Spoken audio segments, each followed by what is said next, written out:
सो hello everyone, welcome once again. और जैसे कि आपको पता है कि हम लोग इंटरव्यू की प्रिपरेशन भी कर रहे हैं और साथ में डीएसएसबी का जो सिलेबस है उसको भी लेके चल रहे हैं। तो आज की जो मेरी मॉर्निंग थी 4 AM मैं उठ गई थी और उसके बाद जो भी रूटीन है वो मैं आगे आपसे शेयर करने वाली हूँ। ओके, और अगर चैनल पे नए हो तो चैनल को सब्सक्राइब ज़रूर कीजिएगा, जिससे कि आपको इस तरीके की वीडियोस और भी मिलती रहेंगी। ओके, तो फर्स्ट ऑफ ऑल जैसे कि मैंने कल ही डिसाइड कर लिया था कि मुझे क्या क्या करना है, तो आप भी इस तरीके से शाम को ही डिसाइड कर लें ताकि मॉर्निंग में उठ के जो आपका टाइम है वो बिल्कुल भी ख़राब नहीं हो। ओके, तो यहाँ पर मैं कर रही थी मैं पहले जो भी आपके 8 पार्ट्स ऑफ स्पीच हैं उनको रिवाइज़ करूँगी और उसके बाद मैं एक एक करके सारे टॉपिक्स को रिवाइज़ करने वाली हूँ। ओके, तो फर्स्ट जो स्लॉट था मेरा 4 से 5 का, उसमें मैंने इंग्लिश में नाउन को रिवाइज़ किया था और उसमें जो एक आध इम्पॉर्टेंट थिंग थी उनको मैंने लिख लिया। तो कल का जो मेरा सीन है उसको मैं आज मैंने देखो उसको पढ़ा है, तो कल मैं उसको प्रैक्टिस करूँगी ताकि अगर आपकी कोई भी चीज़ें रह जाती हैं तो उसको आप वहीं पे सही कर लो। ओके, और उसके बाद जो मेरा स्लॉट था 5 से 6 का, तो उसमें मैंने क्या किया था, फर्स्ट की जो एनसीईआरटी हिंदी की बुक थी उसको मैंने पढ़ा था। एक्चुअली आपको देखो अगर आप इंटरव्यू की प्रिपरेशन करना चाहते हैं तो आपको फर्स्ट से लेके 5th तक की एनसीईआरटी की सभी बुक्स को पढ़ना पड़ेगा और उसमें से कम 10 लेसन प्लान अपने लिए बनाने हैं और वो आपके ऊपर डिपेंड करता है कि आप कौन से चैप्टर में कौन से सब्जेक्ट में कंफर्टेबल फील करते हो। उस हिसाब से आपको हिंदी, इंग्लिश, ईवीएस, मैथ और सभी के मतलब कम से कम दो तो आपके पास लेसन प्लान होने ही चाहिए। तो उसके लिए आपको बुक्स को पढ़ना ज़रूरी है, क्योंकि जब तक आप बुक्स पढ़ोगे नहीं तब तक उसकी डेप्थ में क्या चीज़ दी गई है वो आपको समझ में नहीं आएगा। ओके, और उसके बाद नेक्स्ट मैंने केबी के बारे में नेट पे सर्च किया था, तो उसकी जो भी फाउंडेशन डे वगैरह उसको मैंने टेलीग्राम पे भी शेयर कर दिया है। अगर आपने नहीं जुड़े हैं तो जुड़ जाइए, क्योंकि आपको वहाँ पे ये सारी चीज़ें वहाँ पे फ्री ऑफ कॉस्ट मिलती रहेंगी। ओके, और उसके बाद का जो मेरा स्लॉट था तो 6:30 से आप सभी को पता है कि कुमार गौरव सर की जो भी क्लास आती है करंट अफेयर्स की, मैंने उसको नोट डाउन किया था क्योंकि वो क्लास मैं कभी भी नहीं छोड़ती हूँ। आप भी अगर किसी भी एग्ज़ाम की प्रिपरेशन कर रहे हैं तो उस क्लास को ज़रूर देखिएगा, 100% आपको उससे फ़ायदा होगा। ओके,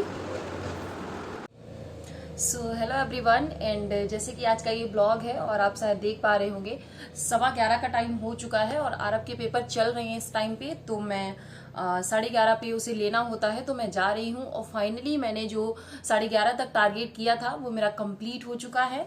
और जैसे कि मैंने आपको बताया था कि कल मैं केबीएस के बारे में लिखूंगी, तो मैंने लिख लिया है और मैं इसको टेलीग्राम पे शेयर कर दूंगी। तो आप लोग जितने भी लोग नहीं जुड़े हैं जुड़ जाइए, क्योंकि इस तरीके की इंपॉर्टेंट थिंग्स वहां पे आपको मिलती रहती हैं। तो मैं आपको दिखाती हूँ कि किस तरीके से मैंने नोट डाउन किया है। ओके, तो यहाँ पे आप देख पा रहे होंगे नो अबाउट केवीएस, केंद्रीय विद्यालय संगठन अप्रूव्ड कब हुआ था, फाउंडेशन इसकी कब हुई है, इसका मोटो क्या है, और इसके बारे में उसके बाद इसकी जो ब्रांचेज हैं कितने टोटल केबी मतलब इंडिया में हैं, उसके बाहर कितने हैं, तो 3 बाहर हैं। इसका हेडक्वार्टर कहाँ पे है और कितने इसके जो जोनल इंस्टीट्यूट ऑफ एजुकेशन है वो कहाँ कहाँ पे हैं, तो सारी चीज़ें लिखी हुई हैं। इसको मैं टेलीग्राम पे शेयर कर दूंगी। ओके, और उसके बाद जो है इसके ऑब्जेक्टिव क्या है और इसका मोटो क्या है। उसके बाद जो आपकी एनसीईआरटी, क्योंकि एनसीईआरटी के द्वारा ही इसको क्या किया जाता है, इसकी जो भी सब्जेक्ट वगैरह होते हैं सीबीएसई के द्वारा, सीबीएसई ही एनसीईआरटी से रिलेटेड है, तो ये सारी चीज़ें हमने यहाँ पे लिखी हुई हैं। और सीबीएसई का फुल फॉर्म क्या होता है उसके बाद, क्योंकि ये जो आर्मी पब्लिक स्कूल होते हैं, जैसे कि आर्मी स्कूल होते हैं, तो उनसे रिलेटेड होता है, तो इसलिए इसमें जो आपके तीनों आर्मी के जो जनरल हमारे चीफ हैं उनको भी मैंने लिख दिया है। तो ये पीडीएफ मैं आपके साथ शेयर कर दूंगी। एंड इसके बाद जैसे कि आपको पता है कि 14 मार्च है आज 2023, तो मेरी मॉर्निंग की क्लास जो थी वो हो चुकी है।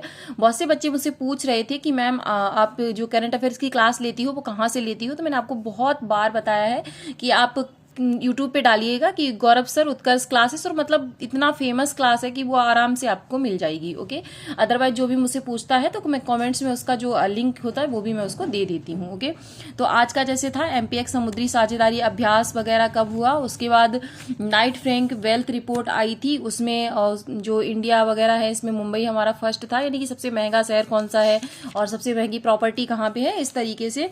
उसके बाद ये सर ने कुछ इंडेक्स जो इंपॉर्टेंट इंडेक्स है सर हमेशा लिखाते हैं, और मैं हमेशा लिखती हूँ, उसको छोड़ती नहीं हूँ, क्योंकि जितनी बार आप चीज़ों को लिखते हो उसके बाद आपको पता ही होगा ऑस्कर अवार्ड कल मिला था हमारा जो नोटू नोटू सॉन्ग है, तो उसके बारे में सर ने लिखाया है। ये मैं दिखाती हूँ आपको, यहाँ पे देखो अभी जो 2023 का है वो क्या सीन है, उसके बाद जो हमारा अब तक ऑस्कर में क्या सफर रहा है उसके बारे में सर ने लिखा है। जय हो को मिला है, भानु अथैया को मिला, सत्यजीत रे को लाइफ टाइम अचीवमेंट अवार्ड्स मिला है। ओके, उसके बाद बेस्ट फिल्म कौन सी थी और बेस्ट एक्टर कौन सी थी, बेस्ट एक्ट्रेस कौन सी थी। ओके, उसके बाद सर ने बताया था, आज क्या बताया था, लम्हेटा जबलपुर में क्या बन रहा है हमारा जो जियोलॉजिकल पार्क है, सर ने पहले भी पढ़ाया था बट अभी ये फाइनली इसको मंजूरी मिल गई है। उसके बाद व्यास सम्मान 2022 किसको मिला है, तो ज्ञान चतुर्वेदी जी को। एमएसएमई मंत्री नारायण राणे ने एमएसएमई लीन योजना स्टार्ट की है, उसके बारे में बताया आज।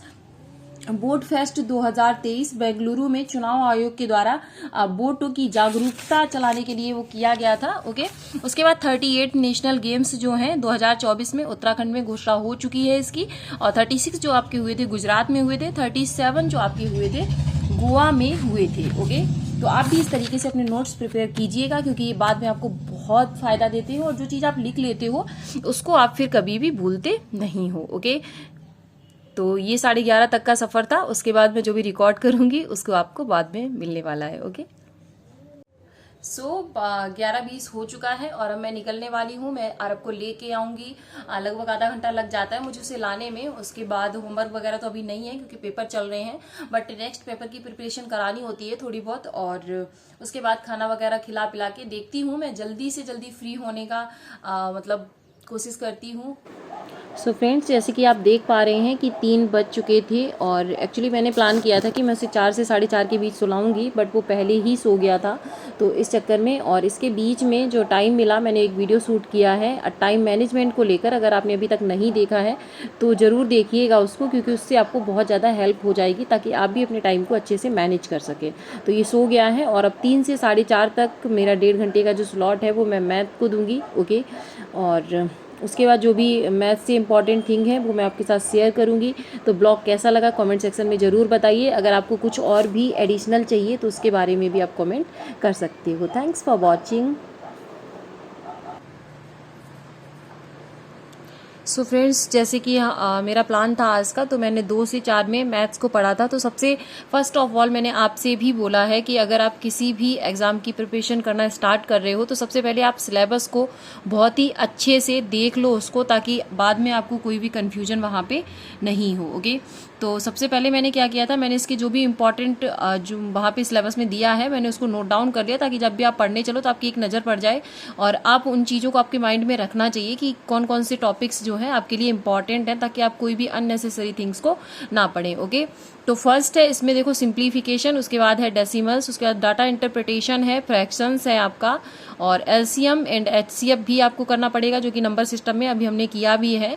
उसके बाद ratio and proportion, percentage, average, profit loss, discount, simple and compound interest, mensuration, क्षेत्रमिति अभी हमने 2D और 3D में किया था। तो कुछ टॉपिक ऐसे हैं जिनको आपने अभी किया था तो उनको आप बाद में रिवाइज कर सकते हो। ओके, जो टॉपिक आपने बहुत टाइम से नहीं पढ़े हैं या फिर जिनको आपने काफ़ी टाइम से रिवाइज नहीं किया है तो उनको आप अभी स्टार्ट कर सकते हो। तो मैंने क्या किया है, मैंने परसेंटेज से स्टार्ट किया है अभी। ओके, तो इसके बाद आपका टाइम एंड वर्क भी है, टाइम एंड डिस्टेंस भी है, और उसके बाद टेबल्स और ग्राफ्स जो कि आपकी स्टैटिक्स में आ जाता है, वो भी कहीं ना कहीं 1-2 क्वेश्चन आपको एक आध क्वेश्चन देखने को मिल सकता है। ओके, तो ये मैंने प्रैक्टिस की थी और ज़्यादा मैंने रफ पे प्रैक्टिस की थी, तो इस तरीके से